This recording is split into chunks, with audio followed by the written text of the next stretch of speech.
Olá pessoal, tudo bem? Bom dia, boa tarde, boa noite para quem está assistindo. Meu nome é Alessio, eu sou advogado, professor e hoje eu vou comentar com vocês um pouquinho da MP 948 de 2020, tá? MP que também trata, foi de 8 de abril, que vem tratar, dentre outros assuntos, acerca da crise da Covid-19, tá?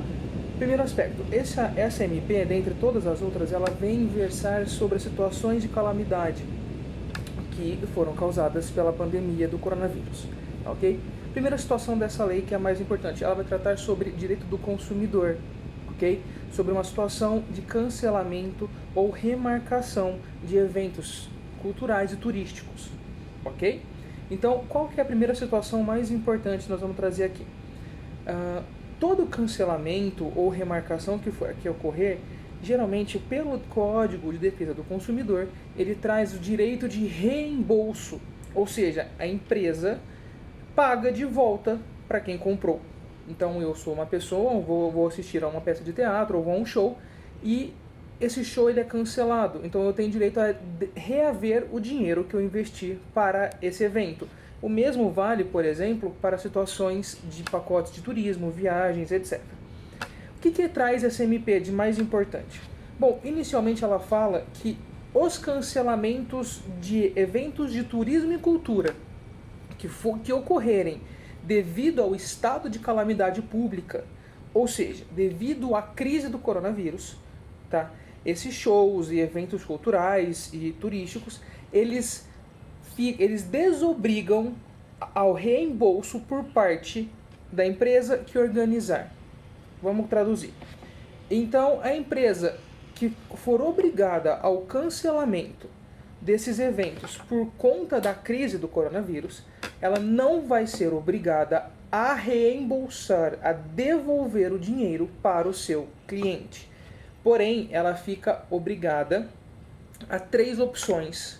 Quais são elas? Primeiro, remarcar esses serviços, reservas ou dos eventos cancelados. Então ela tem que remarcar tais eventos, ok? Segunda situação, ela vai precisar disponibilizar crédito para uso ou abatimento nas compras de outros serviços ou de reservas nessas respectivas empresas, tá? Então, primeira hipótese, ela remarcar o evento ou o pacote, enfim, a reserva. Segunda hipótese, ela vai ter que disponibilizar um crédito para que o seu cliente gaste da maneira que melhor entender. E a terceira hipótese, de algum outro acordo a ser formalizado com o consumidor, ou seja, caso a caso, ok? O que acontece? Essas operações não terão custo adicional, taxa ou multa ao consumidor, tá bom? É o que traz o parágrafo 1º do artigo 2º dessa lei.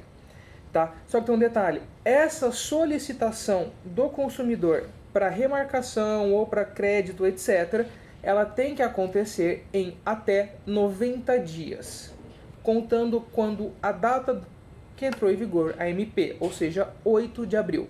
No dia 8 de abril, tem 90 dias para marcar, para pedir essa ou remarcação dessa viagem, esse pacote turístico, por exemplo, ou então para que seja incluso em uma lista de remarcação de evento, etc. Beleza? Então, é isso principalmente. Agora, existe uma possibilidade, tá, de que não haja, por conta da empresa, esse tipo de situação. Ou seja, a empresa não vai conseguir remarcar o evento, não vai conseguir remarcar sua viagem, não vai. Ou não vai conseguir disponibilizar em crédito, ou ela não quer que isso aconteça. Então, nesses casos, a empresa sim fica obrigada a devolver o dinheiro que você pagou no seu ingresso, na sua passagem, enfim, na sua reserva. Ok?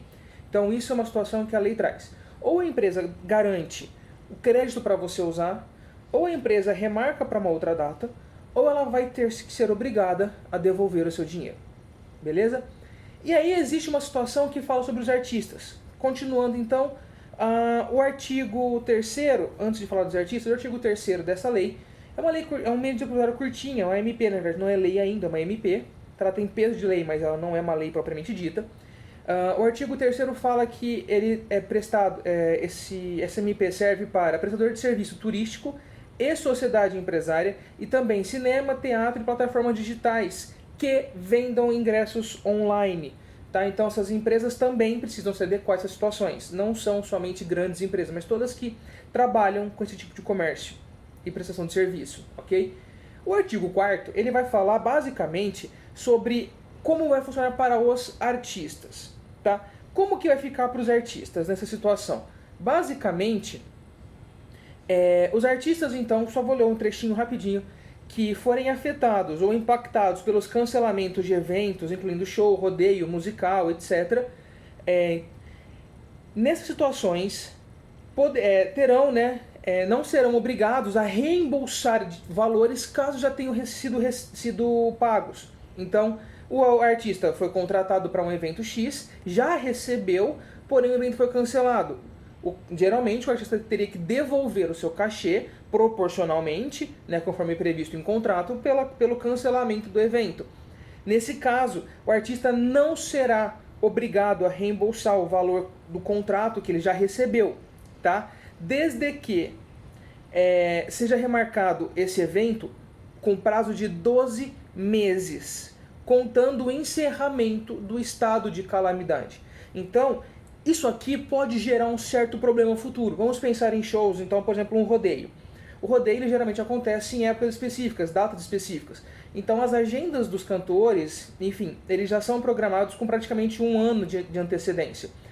Essa MP fala que o artista que teve o evento cancelado por conta da calamidade, que já recebeu, ele fica obrigado, ao cumprir esse contrato pelo prazo de 12 meses após o fim da calamidade. Então nós não sabemos quando ela vai acabar. Ou seja, digamos que ela acaba em agosto de 2020. Então quer dizer que até agosto de 2021 o artista fica contratualmente ou sob a força dessa MP obrigado a cumprir aquele evento. Se ele não fizer isso, se ele não cumprir ou não puder cumprir pela situação, ele vai ter que restituir o valor, tá, nesse mesmo prazo para a empresa. Então ele fala, olha, não dá, a data o prazo que vocês querem colocar eu não consigo, já tenho outras situações, enfim. Então ele vai ter que sim devolver o dinheiro, ok? E aqui fica uma situação bastante complicada, que é o artigo 5º, que é o que vai gerar mais dor de cabeça para os clientes, para as empresas e, claro, para nós advogados na interpretação. Por quê? Olha o artigo 5º na sua íntegra. As relações de consumo regidas por essa medida provisória caracterizam hipóteses de caso fortuito e força maior, que não ensejam danos morais, aplicação de multa ou outras penalidades, nos termos do artigo 56 do Código de Defesa do Consumidor. Isso é uma situação muito complicada, porque pode inclusive gerar uma ADIM, que é uma ação direta de inconstitucionalidade, por conta desse artigo 5º, uma vez que ele vai contra o texto de lei.